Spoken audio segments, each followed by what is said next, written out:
নমস্কার বন্ধুরা, আমি বাঙালি রান্নাঘরের তরফ থেকে সকলকে স্বাগত জানিয়ে আবার একটা রেসিপি আপনাদের মাঝখানে শেয়ার করতে চলেছি। সেটা হচ্ছে রুই মাছের মাথা দিয়ে বাঁধাকপির তরকারি। তাহলে চলুন দেখে নেওয়া যাক আজকের রেসিপি।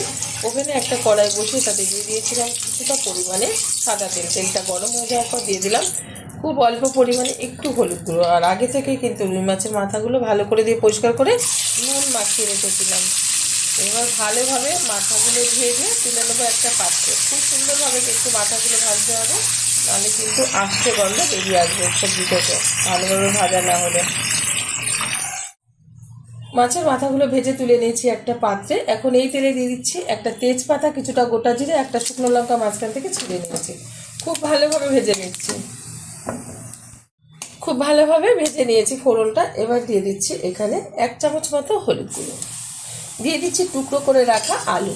একটা আলু 2 খণ্ড করে আমি নিয়েছি, আর এটা ভালো করে দিয়ে পরিষ্কার করে নিচ্ছি, লাল লাল করে ভেজে নেব।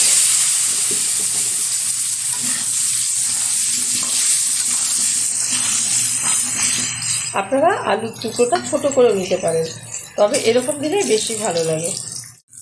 খুব ভালোভাবে লাল লাল করে আলুগুলো ভেজে নিয়েছি। এখন দিয়ে দেবো এর মধ্যে বেটে রাখা মশলা, জিরে আদা লঙ্কা একসাথে বেটে নিয়েছি। দিয়ে দিচ্ছি পরিমাণ মতো লবণ, ঠিক যতটা বাঁধাকপি ঠিক সেই অনুযায়ী কিন্তু লবণটা ব্যবহার করলাম। খুব ভালোভাবে কষিয়ে নেব। খুব ভালোভাবে হাই আছে আলুটা কিন্তু মশলার সাথে সুন্দরভাবে কষিয়ে নিচ্ছি। এখন দিয়ে টুকরো করে রাখা 2টো টমেটো। টমেটোটা খুব ভালোভাবে মিশিয়ে নেব মশলার সাথে। দিয়ে দিচ্ছি স্বাদ মতো চিনি। যাদের মিষ্টিটা অপছন্দ তারা ব্যবহার করবে না, তবে দিলে বেশি স্বাদ হয়। এখন দিয়ে দেবো কুচিয়ে রাখা বাঁধাকপি, ভালো করে দিয়ে পরিষ্কার করে নিয়েছি। আর আমি কিন্তু বাঁধাকপি কখনোই সিদ্ধ করি না, আমি এরকম ডাইরেক্ট কুচিয়ে ধুয়ে এটা কড়াইয়ের মধ্যে দিয়েই কিন্তু রান্না করি।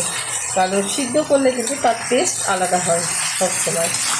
সিদ্ধ করে একবার সিদ্ধ না করে আপনারা করে খেয়ে দেখুন, আশা করি ভালো লাগবে। ভালো লাগলে চ্যানেলটিকে সাবস্ক্রাইব করবেন, লাইক করবেন, শেয়ার করবেন। গরম গরম ভাত, রুটি, পরোটা, ফ্রায়েড রাইস, পোলাওর সাথে এরকম বাঁধাকপির তরকারি একবার রান্না করে খেয়ে দেখতে পারেন, ভীষণ ভালো লাগবে। প্রত্যেকে ভীষণ ভালো লাগে, তবে আমি আমার স্টাইলে করে থাকি, সেটাই শেয়ার করছি। এখানে আমি একটু জায়ফল নিয়েছি, এটা একটু গ্রেট করে দিয়ে দেবো বাঁধাকপির মধ্যে। এখন দিয়ে দিচ্ছি এর মধ্যে মাছের মাথা। গ্রেট করে কিন্তু আমি জায়ফলটা দিয়ে দিয়েছি পরিমাণ বুঝে। দিয়ে দিচ্ছি এখানে গরম মশলার গুঁড়ো। এবার খুব ভালোভাবে একটু মিশিয়ে নেব।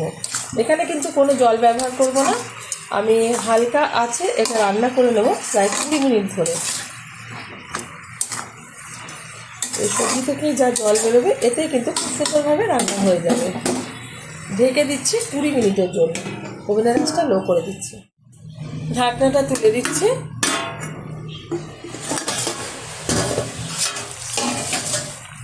কতটা পরিমাণে কিন্তু এই যে জল বেরিয়েছে বাঁধাকপি থেকে।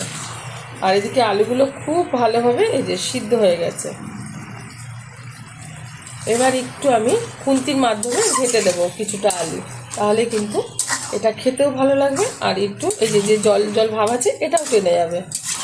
আপনারা কিন্তু এরকম বাঁধাকপি অবশ্যই একবার ট্রাই করবেন, ভালো লাগবে যে কোনো কিছুর সাথে।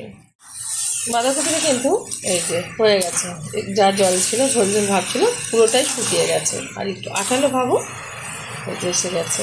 এখন নামিয়ে ঢেলে দেবো একটা পাত্রে। গরম গরম ডাল ভাতের সাথে এরকম বাঁধাকপির তরকারি এখন সার্ভ করবো।